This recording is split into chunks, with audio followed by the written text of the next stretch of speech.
Hello guys, welcome back to my YouTube channel, and in today's video we will be discussing part 2 of this chapter, that is Indian economy. हमने part 1 में ancient India के बारे में जाना था, हमने इतना पूरा कवर कर लिया था in the last lecture.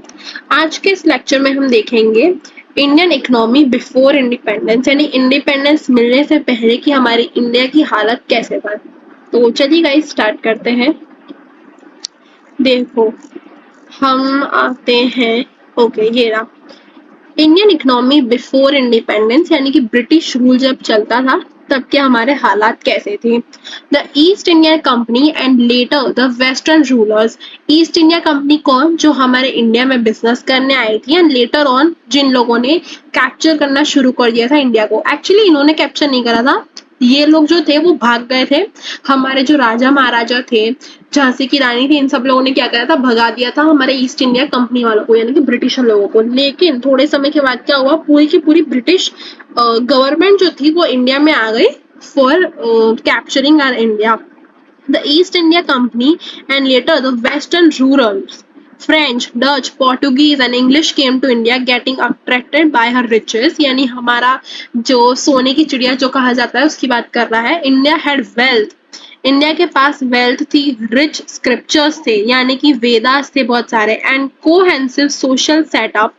India was famous for trade in cotton, muslin, indigo, spices, metallurgy, copper, bronze, brass and others.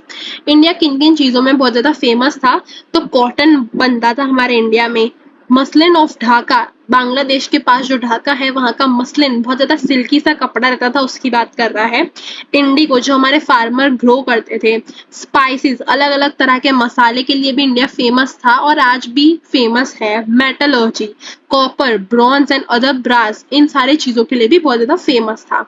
However during this time there were conflicts, कुछ कॉन्फ्लिक्ट्स हुए among the foreign rulers also to establish their own power over India, and they used army power also. When the British established dominance, यानी कि उनका राज चलने लगा, our resources were exploited, हमारे जो India के रिसोर्सेज थे वो सारे कुछ एक्सप्लॉइट होने लगे, पोवर्टी बढ़ने लगी धीरे धीरे, और हमारा एंशियंट रिचेस वाला जो इंडिया था वो इरोडिंग यानी कि खराब होने लगा धीरे धीरे at the time of British ruling. However, Indian economy also attained the following, यानी कि जब हमारा ब्रिटिश लोगों का राज चलता था तब हम लोगों ने क्या क्या चीजें डेवलप करी, क्या क्या चीजें हमने पाई, यानी कि हमारे इंडिया में क्या क्या अच्छी चीजें हुई जब ब्रिटिश लोगों का राज चलता था। बेसिकली ये सारी चीजें हमने पढ़नी है यहाँ पे।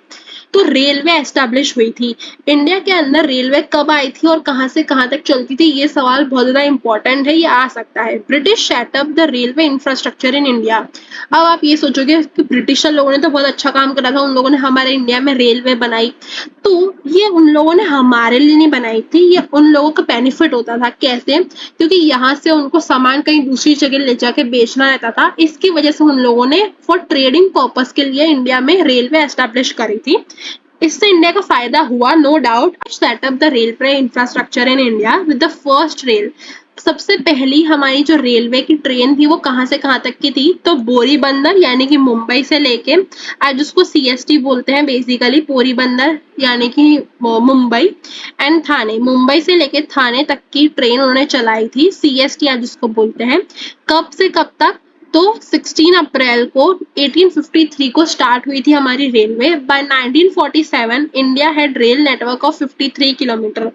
आजादी तक हमारा जो रेलवे नेटवर्क था वो 53 किलोमीटर तक बढ़ चुका था, benefiting A population of 68 lakh, यानी कि हमारी 68 लाख जो पॉपुलेशन थी उन सब लोगों को बेनिफिट प्रोवाइड करता था रेलवे।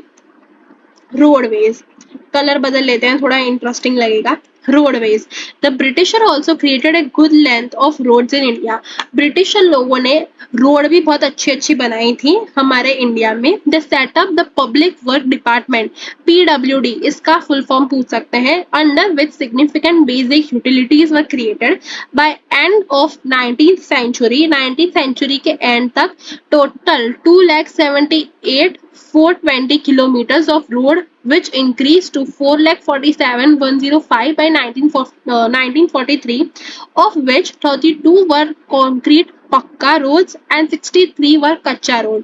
यानी कि रोडवेज जो थी हमारे इंडिया की उनमें से 32 ऐसी रोड थी जो पक्की थी, कंक्रीट से बनी हुई थी, एंड 68 रोड कैसी थी, कच्ची रोड थी, यानी कि मिट्टी वाली रोडें थी। फिर आता है bank. Private sector bank came into being in India from 1770 and by 1946 these were more than 700 banks.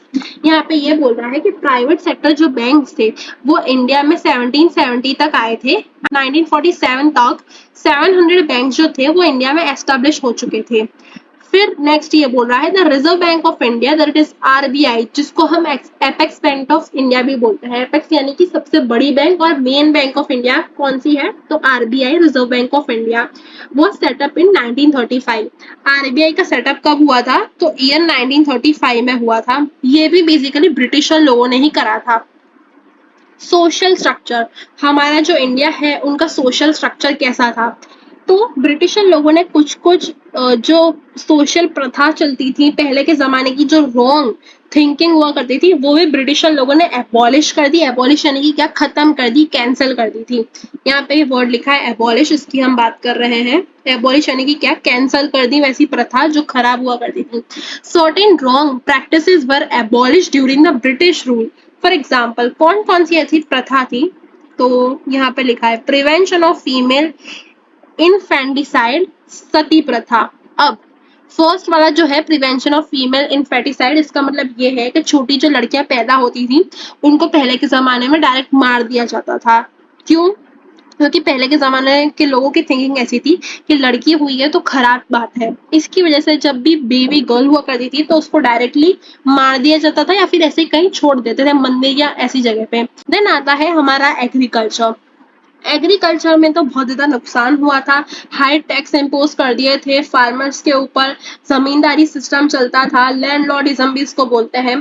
तो हुआ क्या था basically, Indian agriculture suffered from high revenue the system of zamindari. Zamindari system पहले चला करता था। There was exploitation of several types of poverty in this sector and started increasing. धीरे धीरे करके पोवर्टी एग्रीकल्चर सेक्टर में बहुत ज्यादा बढ़ गई। To give an example, after industrial revolution in Britain the British made Indian farmers grow more indigo to fulfil the need of the textile industry. However, if farmers had taken a loan to grow indigo and incurred losses, the British government did not pay off the loans and the farmers started incurring accumulated debts. यानी कि वो क्या करते थे, basically जो British लोग थे वो फार्मर पे दबाव डालते थे। उन लोगों ने क्या करा था, एक एग्जांपल लें तो उन लोगों ने बोला था इंडिगो का क्रॉप का ग्रो करो। ये टेक्सटाइल में उन लोगों का यूज होता था, टेक्सटाइल इंडस्ट्री में उनकी नीड को फुलफिल करने के लिए ब्रिटिशर्स लोगों ने बोला कि तुम इंडिगो क्रॉप का ग्रो करो। और फिर क्या होता था, अगर उनसे अच्छे इंडिगो क्रॉप ग्रो नहीं हुए हमारे फार्मर्स से, तो उनपे हाई लोन का उनपे दबाव डालते थे। और क्या होता था, वो लोग इतना लोन दे नहीं पाते थे तो वो लैंड जो था, हमारे जो लैंड थे एग्रीकल्चर जिसपे वो लोग करते थे फार्मर, वो सारी चीजें ब्रिटिशर लोग हड़प लेते थे। इसी की वजह से जमींदारी सिस्टम चलता आ रहा था। अगर वो अच्छा क्रॉप ग्रो भी कर दें तो बहुत ज्यादा टैक्स वो लोग लगा देते थे ब्रिटिशर्स लोग। तो basically at the end loss हमको ही भोगना पड़ता था, चाहे हमारी गलती हो चाहे ना हो। तो ये यहाँ पे बोला गया है। फिर आता है land revenues. The East India Company got the right to collect land revenues from the king in India. East India जो कंपनी थी वो क्या करती थी, उनको राइट हक मिल गया था लैंड रिवेन्यू कलेक्ट करने का राजा लोगों से भी, and with that also the right to collect land revenue from owners of farming land. राजा लोगों से तो कलेक्ट करती ही थी, लेकिन वो ओनर जो थे फार्मिंग लैंड के, यानी कि खेती के जो ओनर हुआ करते थे, उनसे भी वही लोग टैक्स कलेक्ट करते थे। Later on the British government collected land revenue from the farmer through zamindari. फिर जमींदारी सिस्टम धीरे धीरे चलने लगा। The government punish the farmers who failed to give revenue by confiscating their land, by charging fines and so on. Land revenue were as high as half of the produce of farmer. यानी कि इतना ज्यादा government उन लोगों को punishment देने लगी। इधर गवर्नमेंट कौन सी गवर्नमेंट, यहाँ पे ब्रिटिश गवर्नमेंट की बात कर रहा है। तो ब्रिटिश गवर्नमेंट इतना ज्यादा फार्मर को पनिश करने लगी, अगर वो लोग लैंड रिवेन्यू नहीं देते थे तो क्या करती थी, वो उनके लैंड हड़प लेती थी या फिर इतने ज्यादा चार्ज लगाती थी कि उस पे वो लोग कुछ भी ग्रो करे तो उनका ही नुकसान होता था। एंड लैंड रिवेन्यू बहुत ज्यादा हाई चार्ज करते थे वो लोग। तो एट दी एंड ये पूरा का पूरा जमीन जो था वो ब्रिटिशर लोगों को धीरे धीरे मिलता जा रहा था। High rate of taxes. According to Dadabhai Naoroji, calculation in 1876, the rich paid 8% of national income as tax, while the Indians who were poor were made to pay 15% of the national income as tax. अब यहाँ पे बहुत खराब हालत थे 1856 तक दादा भाई नौरोजी जो थे उन्होंने कैलकुलेशन लगाई रफली उस कैलकुलेशन में बेसिकली था क्या कि जो अमीर लोग थे वो 8% टैक्स पे करते थे नेशनल इनकम के हिसाब से नेशनल इनकम में 8% रिच लोग टैक्स पे करते थे and while on the other hand Indian जो गरीब गरीब लोग थे गरीब किसान या गरीब कोई भी लोग थे उनको 15% तक टैक्स पे करने पड़ते थे तो देखो ये कितनी नाइंसाफी करते थे ब्रिटिशर लोग हमारे साथ अमीर सिर्फ 8% टैक्स एंड जो गरीब है हमारे इंडियंस जो भाई बहन थे उनसे 15% टैक्स लिया जाता था फिर high rate of excise and customs export import में भी बहुत ज्यादा इन लोगों ने रुकावटें लगा दी थी high excise was collected on matches sugar steels and silver and all such commodities excise जो ड्यूटी हम बोलते हैं वो बहुत ज्यादा चार्ज करी जाती थी मैचेस यानी कि जो वो होती है ना अगरबत्ती वाला डब्बा मैचेस वो होता है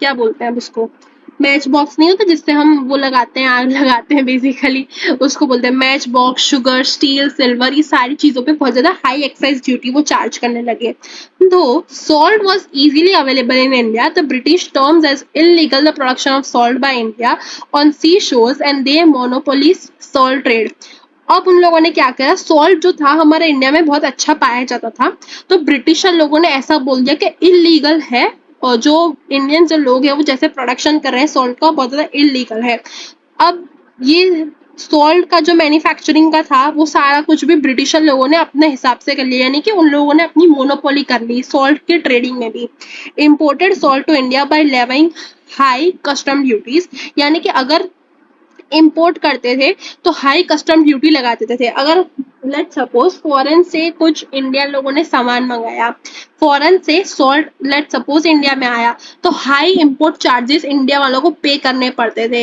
एंड सेम दूसरी तरफ क्या होता था कि अगर हमारे लोग फॉरेन में कुछ दे रहे हैं तो उनको बहुत कम रेट पे दिया जाता था तो इसी की वजह से गांधी जी ने सॉल्ट सत्याग्रह चालू करा था एंड दांडी मार्च भी चालू करा था इन सारे लोगों को सबक सिखाने के लिए ये हमने हमारे छोटे स्टैंडर्ड में पढ़ाई है already High duties up to 15% were imposed on cotton cloth export from India so that Indian cotton industry receive a setback.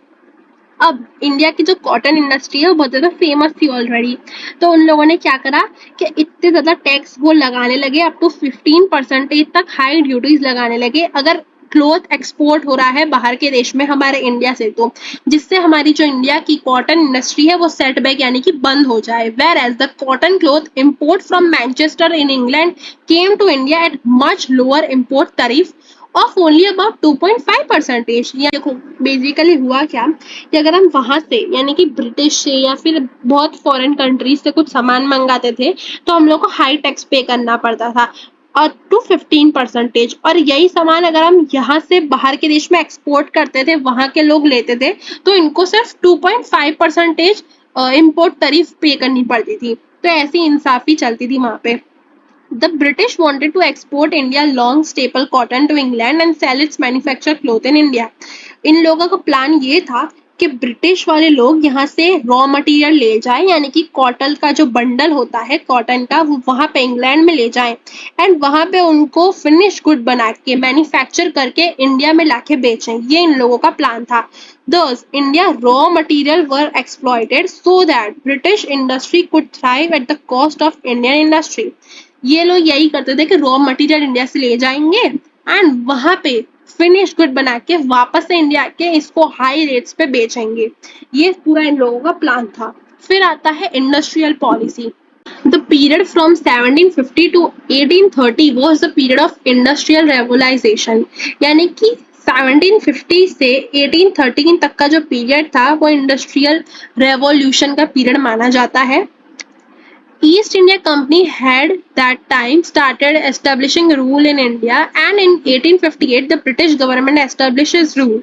The British government adopted a policy that made the Indian investor lose confidence. The development of Indian industry was lopsided in character in the sense that Only some light and consumer goods industries were started and no attention given to the machine manufacturing and heavy engineering and heavy chemical industries. अब इन लोगों ने क्या करा कि छोटी मोटी industries जो थी वो इंडिया में बना दी, लेकिन बड़ी बड़ी जो हैवी इंडस्ट्रीज होती है, केमिकल इंडस्ट्रीज हो गई और भी नेसेसिटी की जो इंडस्ट्रीज होती हैं वो सारी ब्रिटिशर लोगों ने बनाने दी ही नहीं. यहाँ पे वही लिखा है, देखो, the development of Indian industry was lopsided in character in the sense that only some light and consumer good industries were started. यानी कि कंज्यूमर गुड्स, बिस्किट बनाना, बटर, ब्रेड, ये सारी इंडस्ट्री इन लोगों ने अलाउ कर दी बनाना. लेकिन जो मेन हैवी केमिकल इंडस्ट्रीज होती है, हैवी इंजीनियरिंग, मैन्युफैक्चरिंग, इस टाइप की इंडस्ट्रीज जो होती है वो इन लोगों ने एस्टेब्लिश होने ही नहीं दी. The policy was send raw materials from India to Britain and sell goods made in Britain to India. यही ऊपर वाली बात यहाँ बोली गई है कि रॉ मटेरियल यहाँ से फॉरेन में भेजना एंड फॉरेन से जो फिनिश गुड है वो यहाँ लाके इंडिया में हाई रेट्स पर बेचना है. ये इन लोगों का मेन मोटिव था. इकोनॉमिक एक्सप्लॉयटेशन, इन लोगों ने हमारी इकोनॉमी को कैसे एक्सप्लॉयट करा, कैसे बर्बाद करा, ये यहाँ पे बोला है. In order to benefit their own economy, यानी कि ब्रिटिशर लोगों का खुद का जो बेनिफिट निकल के आए, इसकी वजह से उन्होंने क्या करा, the East India Company and later the British government adopted policy which exploited Indian resources and promoted British industries. Indian agriculture was also exploited by high land revenues. इन लोगों ने बहुत सारे ऐसे स्टेप्स लिए थे जिससे हमारा इंडियन रिसोर्स जो था, जो हाई रिच हमारे रिसोर्सेज थे, उनको एक्सप्लॉइट करा. फिर इन लोगों ने ब्रिटिश इंडस्ट्रीज एस्टेब्लिश करना चालू कर दी. इंडियन एग्रीकल्चर को भी एक्सप्लॉइट करा by charging high land revenues and high taxes from farmers. Exploitation of artisans, artisan वो लोग होते हैं जो खुद ही कला बना के बेचते हैं, जैसे पेंटिंग, डांस, म्यूजिक का स्किल्स, ये सारी कुछ चीजें. The East India Company exploited artisans by obtaining goods from them at up to 15 to 40% lower price and sold them in the world at higher price. अब अच्छी अच्छी महंगी महंगी पेंटिंग या मूर्तियां जो थी वो 15 से 40% लोअर प्राइस पे वो लोग इन लोगों से लेते थे, आर्टिशन लोगों से, यानी कि बेसिकली आर्टिस्ट लोगों से 15 से 40% कम प्राइस पे लेते थे एंड उसको बाहर के दूसरे वर्ल्ड में, दूसरे देशों में हाई प्राइस पे वो लोग बेचते थे और बहुत ज्यादा बड़ा वाला मार्जिन बीच में ये लोग खा जाते थे, ब्रिटिशर्स लोग.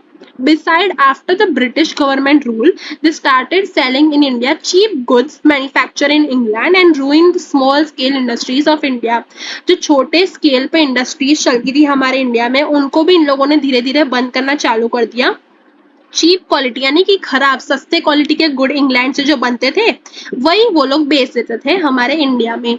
Selling in India cheap qualities manufacture goods in England, यानी कि इंग्लैंड में जो चीप क्वालिटी के गुड बच जाते थे, जो वहां के लोग नहीं लेते थे, वही सारे गुड्स यहाँ पे वो लोग चिपका देते थे हमारे इंडियन प्रजा को. Investment pattern, The British made only those investment in India which benefited Britain. अब उन लोगों ने ऐसे इन्वेस्टमेंट करे थे जो सिर्फ उन लोगों के हिसाब से उन लोगों को बेनिफिट मिले. हमारे इंडिया के लिए उन लोगों ने कुछ भी नहीं सोचा था, उनका मोटिव यही था कि उनको कैसे बेनिफिट मिले. जैसे मैंने आपको ऊपर भी दिखाया था, उन लोगों ने रेलवे और रोड नेटवर्क इसलिए एस्टेब्लिश करे थे जिससे उन लोगों को, यानी कि ब्रिटिशर लोगों को हेल्प हो रॉ मटेरियल को दूसरी इंडस्ट्रीज तक गुड्स पहुंचाने के लिए. Investment in education was made to educate personnel to run the British administration and Indians were prevented from getting technical education. उन लोगों ने हमारी जो एजुकेशन सिस्टम थी, नालंदा यूनिवर्सिटी जो थी, तक्षशिला यूनिवर्सिटी, हमारी कितनी कितनी फेमस यूनिवर्सिटी पहले की थी, ये सारा कुछ भी इन लोगों ने ठप करवा दिया था. एंड के लोग एजुकेशन इसकी वजह से इंडिया में लेके आए थे जिससे उन लोगों के, ब्रिटिशर्स लोगों की जो बच्चे थे, उन लोगों के जो लोग थे वो लोग एजुकेट हो सके. हमारे इंडियन स्टूडेंट्स के लिए, इंडिया के कोई भी बच्चों के लिए इन लोगों ने नहीं सोचा था. They started colleges for medicines. They started colleges for medicine and civil engineering in India for their benefit. They needed civil engineers for public work department in India and in Britain. They did not promote studies in science and technology in India. अब यहाँ पे एक और बात भी बताई गई है कि यहाँ पे इंडिया में कॉलेज चालू हुए थे मेडिसिन एंड सिविल इंजीनियरिंग के. क्यों चालू करें? जिससे उन लोगों को, ब्रिटिशर लोगों को सिविल इंजीनियर्स की जरूरत पड़ती थी, फिर उन लोगों को मेडिसिन यानी कि डॉक्टर लोगों की भी जरूरत पड़ती थी। इसकी वजह से उन लोगों ने यहाँ पे इंडिया में कॉलेजेस एस्टेब्लिश करना स्टार्ट करा।